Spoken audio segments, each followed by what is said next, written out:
Ombre furtive et grande futée, c'est le chapitre 7. Le groupe de chasseurs parti à l'attaque du monstre est au bord de l'eau. Il est midi et il fait très chaud. Ralph se pose un peu. Il est dégoûté par la saleté de ses vêtements, de ses cheveux longs et crasseux. Il rêve d'un bain de mousse et de faire une lessive. Il rêve aussi de dentifrice. Il remarque qu'il a recommencé à se ronger les ongles jusqu'au sang et se demande s'il ne va pas se remettre à sucer son pouce.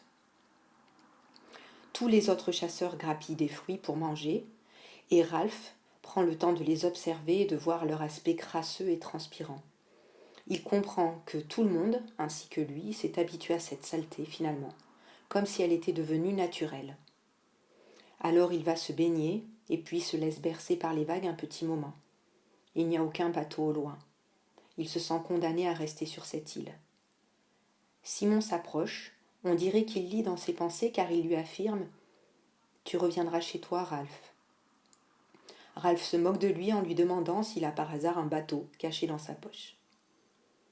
Tout à coup, Roger hurle qu'il a repéré une piste de cochons. On oublie pendant un temps le monstre qu'on est parti chercher, et les chasseurs partent à l'attaque pour trouver de la viande. Ralph laisse le commandement à Jack pour cette chasse. Il rêvasse et repense à son passé en Angleterre, à la neige, aux cornflakes, à la télé, aux livres, à quand tout allait bien. Brusquement, un cochon déboule. C'est plutôt un sanglier. Jack, en essayant de l'attraper, trébuche, mais Ralph prend son temps, vise le groin de l'animal et le touche. Il est tout fier de l'avoir blessé, mais le sanglier s'échappe. Pendant un instant, il obtient le respect des autres, mais Jack lui reproche d'avoir pris le risque de blesser un sanglier. D'ailleurs, lui, Jack, en essayant de l'attraper, a été blessé au bras par la défense de cette bête. Il saigne, son sang dégouline. Tout le monde admire alors la blessure de Jack et oublie Ralph. Pour rire, juste après, le jeune Robert imite le sanglier, et toujours pour rire, les chasseurs l'entourent et rejouent la chasse. On le tapote au début, tout doucement, avec les javelots, et il pousse des petits cris, comme s'il était un cochon. Petit à petit, le jeu va se transformer en quelque chose de beaucoup plus bestial, et tous, y compris Ralph, vont frapper Robert en hurlant « Ah, mort! Ah, mort !» Jack sort son couteau.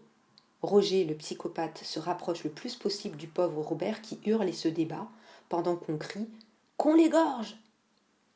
Heureusement, au dernier moment, Jack baisse le bras et le calme revient. Jack s'écrie « C'était un jeu rigolo !» pendant que Robert se remet des coups. Ralph, de son côté, est un peu honteux d'avoir cédé à ses instincts barbares. Jack, lui, dit à tout le monde qu'il aimerait rejouer à ce jeu si quelqu'un se déguise en cochon. Robert, le pauvre, s'y oppose et propose de le faire, mais avec un vrai cochon. Jack riposte qu'il n'y aura qu'à le faire avec un petit. Pendant tout ce temps, ils n'ont pas cherché le monstre, et Ralph le leur rappelle. Ralph, c'est le chef. Jack commande de partir pour la montagne. Et Ralph répète ce qu'il répète depuis le début, qu'il faut rallumer le feu. Mais bon, on n'a pas les lunettes de Piggy, donc de toute façon, ce n'est pas possible. Il se dirige vers la partie brûlée de l'île pour pouvoir grimper, parce que ce sera plus facile par là. Cependant, le chemin est difficile, rempli de crevasses, de rochers, et l'ascension est très lente. Le pauvre Robert, celui qui avait reçu les coups, se blesse au genou et saigne. Finalement, ils se retrouvent tous face à une falaise infranchissable. À ce moment-là, Ralph fait remarquer qu'il est environ 5 heures et que le soir va tomber. Jack est découragé et il admet que c'est une partie de l'île qu'il n'a jamais explorée, qu'il ne connaît pas bien. Ralph reprend son rôle de chef et se met à réfléchir devant tout le monde. Il décrète qu'on ne peut pas laisser Piggy et les petits tout seuls, mais à ce moment-là, Jack se moque de lui. Alors Ralph demande tout simplement à Simon de retourner auprès des petits pour les rassurer. Jack n'est pas d'accord, il est même furieux, mais Ralph commande. Alors la tension monte. Jack fait énormément de remarques pour blesser Ralph.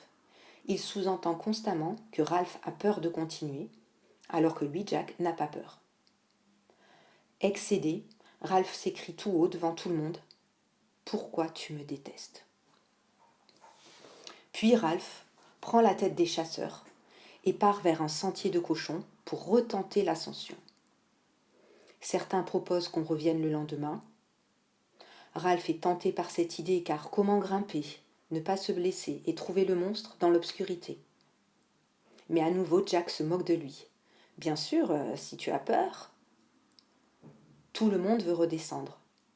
Jack décide de monter seul, puis se tourne vers Ralph pour le mettre au défi. Tu viens? Ralph, piqué au vif, va accompagner Jack sur ce sentier. Tout à coup, Roger propose lui aussi de monter avec eux. Le trio se met à grimper. Il fait nuit. Le vent projette la cendre dans leurs yeux, car c'est l'endroit où le bois a brûlé. Ralph réfléchit et comprend que c'est complètement idiot de grimper. Mais Jack dit qu'il continue tout seul et que Ralph est un dégonflé. Jack monte donc tout seul, et quelques minutes plus tard, il dégringole vers eux. Il a vu quelque chose, une masse qui gonflait et se dégonflait et qui faisait plop. Fanfaron, Ralph propose « Eh bien, allons voir ». Cette fois, c'est Jack qui a peur. Tous les trois rampent jusqu'en haut. Ils voient une bosse entre deux rochers. Ralph a peur, et à nouveau, c'est Jack qui repasse devant. Donc il y a une vraie guéguerre entre tous les deux, entre qui sera le premier, qui sera derrière. Les trois garçons voient soudain une ombre qui s'anime et une créature qui lève la tête.